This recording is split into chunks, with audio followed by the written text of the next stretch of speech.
ಸ್ನೇಹಿತರೆ, ಜೈ ಭೀಮ್. ನಾನು ನಿಮ್ಮ ಶೇಖರ್ ಹಾವಂಜೆ.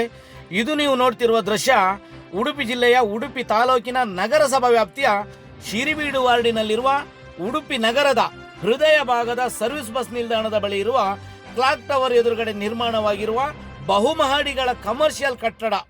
ಹೌದು ಸ್ನೇಹಿತರೆ, ಉಡುಪಿ ನಗರ ಭಾಗದ ಬಡವರು, ಮಧ್ಯಮ ವರ್ಗದವರು ಈ ಒಂದು ಮನೆ ಕಟ್ಟಬೇಕಾದ್ರೆ ನೂರಾರು ಕಾನೂನು ನಿಯಮಗಳು ಎಂದು ಪುಂಗಿ ಊದುವ ನಗರಾಭಿವೃದ್ಧಿ ಪ್ರಾಧಿಕಾರದ ಮತ್ತು ನಗರಸಭೆಯ ಅಧಿಕಾರಿಗಳು ಈ ಮಾಂಡವಿ ಕ್ಯಾಪಿಟಲ್ ಎನ್ನುವ ಕಟ್ಟಡಕ್ಕೆ ಯಾಕೆ ಕ್ರೂಢರಾಗಿದ್ದಾರೆ ಎಂದು ಸಾರ್ವಜನಿಕರು ಇವತ್ತು ಪ್ರಶ್ನಿಸುತ್ತಿದ್ದಾರೆ.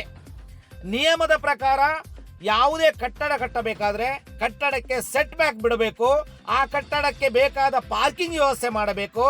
ಆದರೆ ಈ ಮಾಂಡವಿ ಕ್ಯಾಪಿಟಲ್ ಎಂಬ ಹೆಸರಿನ ಕಟ್ಟಡಕ್ಕೆ ಇದು ಯಾವುದೂ ಇಲ್ಲ. ಸೂಟು ಬೂಟು ಸೆಂಟು ಹಾಕಿಕೊಂಡು ಐಷಾರಾಮಿ ಕಾರಿನಲ್ಲಿ ಓಡಾಡುವ ಈ ಬಿಲ್ಡರ್ನ ಕಟ್ಟಡಕ್ಕೆ ನಗರಸಭೆಯ ನಿಯಮಾವಳಿಗಳು, ಈ ದೇಶದ ಕಾನೂನುಗಳು ಯಾವುದೂ ಅನ್ವಯಿಸುವುದಿಲ್ಲ. ಅಷ್ಟೇ ಅಲ್ಲ ಸ್ನೇಹಿತರೆ, ನಗರಸಭೆಗೆ ಸಂಬಂಧಿಸಿದ ಭೂಮಿಯನ್ನೇ ಈ ಸೂಟು ಬೂಟು ಬಿಲ್ಡರ್ ಬಿಟ್ಟಿಲ್ಲ. ಫುಟ್ಪಾತ್ನಲ್ಲಿ ನೋಡಿ ತನ್ನ ಕಟ್ಟಡದ ಡ್ರೈನೇಜ್ ಚೇಂಬರ್ ಅನ್ನು ಹಾಕಿದ್ದಾರೆ. ಮೊದಲೇ ರಸ್ತೆಗಿದ್ದ ಡಿವೈಡರ್ ಅನ್ನು ಒಡೆದು ನೆಲಸಮ ಮಾಡಿ ಕಾಂಕ್ರೀಟ್ ಹಾಕಿ ಅದಕ್ಕೆ ಸಮತಟ್ಟು ಮಾಡಿದ್ದಾರೆ. ತನ್ನ ಈ ಬೃಹತ್ ವಾಣಿಜ್ಯ ಕಟ್ಟಡಕ್ಕೆ ವಿದ್ಯುತ್ ಸಂಪರ್ಕಕ್ಕಾಗಿ ನೋಡಿ ಎರಡೆರಡು ಬೃಹತ್ ಗಾತ್ರದ ವಿದ್ಯುತ್ ಕಂಬಗಳನ್ನು ಸರ್ಕಾರಿ ಸಾರ್ವಜನಿಕ ಸ್ಥಳಗಳಲ್ಲಿ ಅಳವಡಿಸಿದ್ದಾರೆ. ಕಾನೂನಿಗಿಂತಲೂ ತಾನೇ ಮೇಲು ಎಂಬಂತೆ ವರ್ತಿಸಿ ರಾಜಾರೋಷವಾಗಿ ಕಾನೂನು ಬಾಹಿರವಾಗಿ ಇಷ್ಟೊಂದು ದೊಡ್ಡ ಕಾನೂನು ವಿರುದ್ಧವಾದ ಚಟುವಟಿಕೆಗಳನ್ನು ನಡೆಸಿದ್ದರೂ ಕೂಡ ಈ ನರಸತ್ತಂತಹ ನಗರಸಭೆಯ ಅಧಿಕಾರಿಗಳು ಮಾತ್ರ ಬಿಲ್ಡರ್ ಬಿಸಾಕಿದ ಬಿಸ್ಕತ್ ತಿಂದು ಹಾಯಾಗಿ ಮಜಾ ಮಾಡುತ್ತಿದ್ದಾರೆ. ಉಡುಪಿ ನಗರಸಭೆಯ ಕಮಿಷನರ್, ಅಸಿಸ್ಟೆಂಟ್ ಎಕ್ಸಿಕ್ಯೂಟಿವ್ ಇಂಜಿನಿಯರು, ಕಂದಾಯ ಅಧಿಕಾರಿಗಳು, ನಗರಾಭಿವೃದ್ಧಿ ಪ್ರಾಧಿಕಾರದ ಅಧಿಕಾರಿಗಳು, ನಗರಸಭೆಯ ಸದಸ್ಯರು ಮತ್ತು ಈ ಕ್ಷೇತ್ರದ ಜನಪ್ರತಿನಿಧಿಗಳು ಕೂಡ ಈ ಅಕ್ರಮದಲ್ಲಿ ಪಾಲುದಾರರು ಎನ್ನುವುದು ಸ್ಪಷ್ಟವಾಗಿ ಈ ವಿಚಾರದಲ್ಲಿ ನಮ್ಮೆಲ್ಲರಿಗೂ ಕಂಡು ಬರ್ತದೆ. ಸಾರ್ವಜನಿಕರು ಈ ಕಾನೂನು ಬಾಹಿರವಾದ ಒಂದು ಕಟ್ಟಡದ ವಿರುದ್ಧ ಎಷ್ಟೇ ದೂರು ನೀಡಿದರೂ ಆ ದೂರುಗಳಿಗೆ ಯಾವುದೇ ರೀತಿಯ ಸ್ಪಂದನೆಯಾಗಲಿ ಉತ್ತರವಾಗಲಿ ಇವರಲ್ಲಿಲ್ಲ. ಈ ಇಡೀ ಕಟ್ಟಡಕ್ಕೆ ನಿಯಮದಂತೆ ಪಾರ್ಕಿಂಗ್ ವ್ಯವಸ್ಥೆ ಇಲ್ಲ, ಕಟ್ಟಡದ ಸುತ್ತ ಸೆಟ್ ಬ್ಯಾಕು ಬಿಟ್ಟಿಲ್ಲ.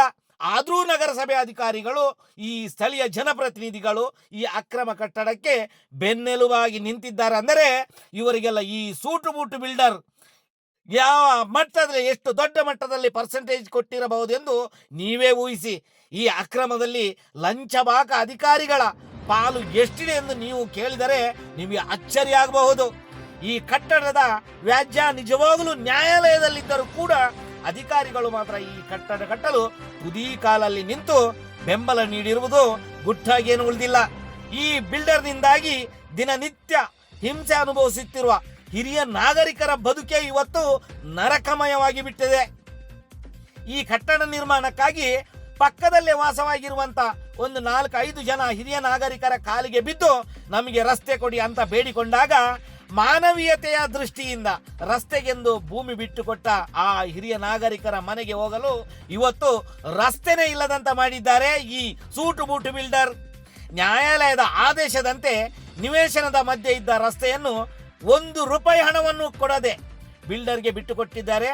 ಆದರೆ ಪಕ್ಕದಲ್ಲಿ ಅವರಿಗೆ ಬೇರೆ ರಸ್ತೆ ಕೊಡ್ತೇನೆ ಅಂತ ಕರಾರ ಆಗಿದ್ದರೂ ಕೂಡ ಈ ಸೂಟು ಬೂಟು ಬಿಲ್ಡರ್ ಮಾತ್ರ ಆ ಹಿರಿಯ ನಾಗರಿಕರ ಬದುಕನ್ನೇ ಇವತ್ತು ನರಕಮಯ ಮಾಡಿಬಿಟ್ಟಿದ್ದಾರೆ. ಹಿರಿಯ ನಾಗರಿಕರಿಗೆ ನೀಡಬೇಕಾದ ರಸ್ತೆಯೂ ನೀಡದೆ ನಾನಾ ರೀತಿಯ ಕಿರುಕುಳ ನೀಡುತ್ತಿದ್ದಾರೆ. ಹಿರಿಯ ನಾಗರಿಕರು ಮನೆ ಬಿಟ್ಟು ಹೋಗಬೇಕು ಎನ್ನುವ ಒಂದೇ ಉದ್ದೇಶದಿಂದ ಅವರ ಮನೆಗಳಿಗೆ ಹಾನಿ ಮಾಡಲು ಮುಂದಾಗಿದ್ದಾರೆ. ತಮ್ಮ ಮನೆ ರಕ್ಷಣೆ ಮಾಡಿಕೊಳ್ಳಲು ಹಿರಿಯ ನಾಗರಿಕರು ಪಡುತ್ತಿರುವ ಕಷ್ಟ ಅಷ್ಟಿಷ್ಟಲ್ಲ.